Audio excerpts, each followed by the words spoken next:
In this presentation, I'd like to consider how fraud occurs during pandemics, and in particular, who bears the cost of this, focusing on Australia as an example.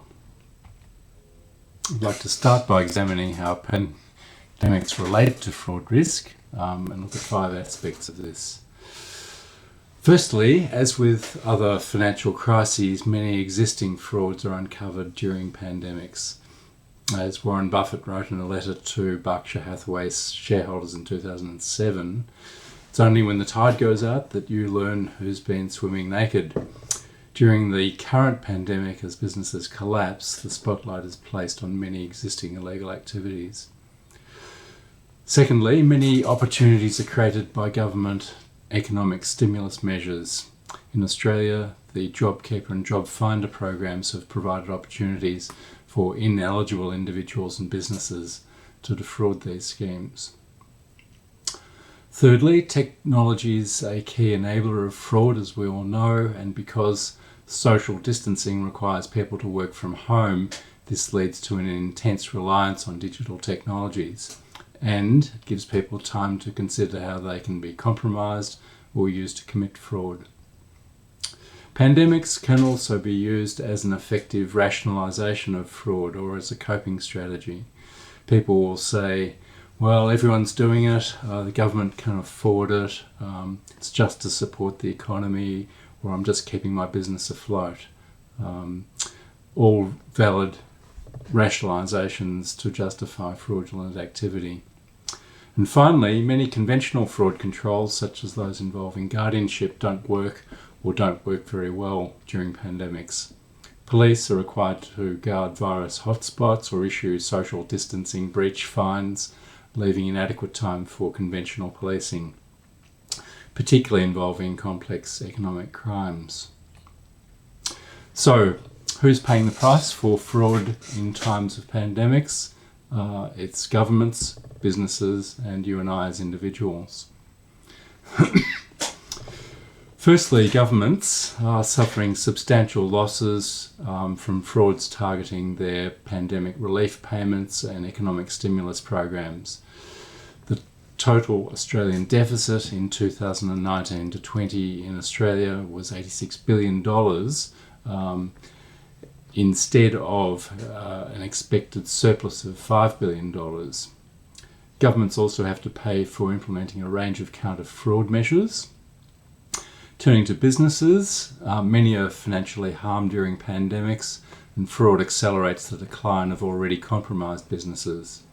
In Australia, for example, contrary to what you might think, business insolvency rates have actually declined during the pandemic, owing to business reliance on government stimulus payments that have supported businesses that were already failing prior to the crisis starting. And finally, individuals suffer many losses due to pandemic-related consumer scams.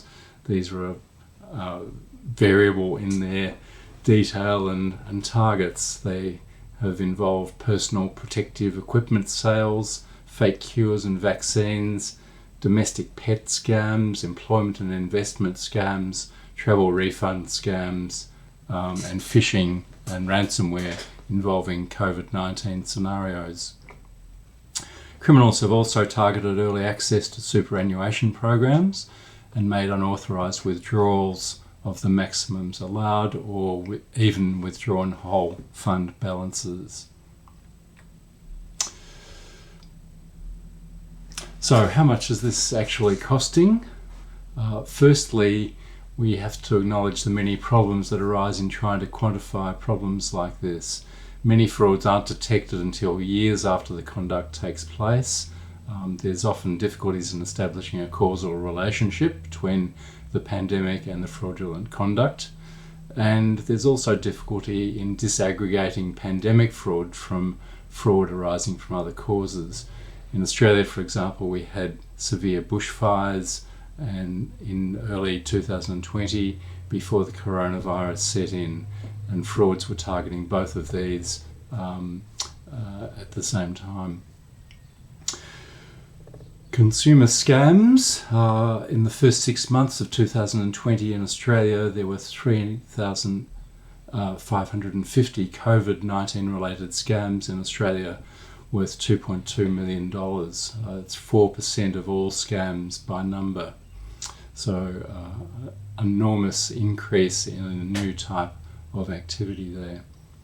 Potential frauds against government stimulus measures are also extensive. The Australian Taxation Office, for example, has rejected 6,500 applications for JobKeeper payments because of fraud or error. $30 billion has been withdrawn from superannuation accounts in Australia already as part of that program. That's 1% of all superannuation savings in Australia. Not all of that's related to fraud, of course, but certainly there's a proportion that does involve dishonesty. Small businesses and not-for-profit businesses can claim between $20,000 and $100,000 as a cash flow boost. Some of that has also been illegally obtained by applicants. And then there's the prevention and investigation costs of fraud. Cost of government audits and data matching. In Australia, the Taxation Office has appointed 3,000 staff just to do COVID reviews of claims for payments. Policing and regulatory costs are increasing. Already there's been 24 cases of fraud relating to stimulus payments referred to the Australian Federal Police. For example, 2 women were charged with fraudulently claiming $27,000 using 25 assumed identities. So, how can pandemic fraud be avoided? Firstly, we need to establish national fraud control systems that deal with the specific fraud risks that arise during pandemics. Fraud risk assessments also need to be included in national pandemic planning activities. Secondly, fraud risks need to be monitored in real time. We need monitoring programs to identify new risks quickly and to enable fraud risks to be tracked during pandemics. We need effective technological solutions to share data effectively during pandemics, both for health control reasons as well as fraud prevention reasons. And we need to respond to the arguments used to rationalise fraud, ensure that information is given that counteracts the rationalisations raised during pandemics. And finally, we need to learn from the past. Australia and other countries have experienced various pandemics and economic shocks in the past, and we need to make use of the knowledge gained during these previous events to predict future fraud risks.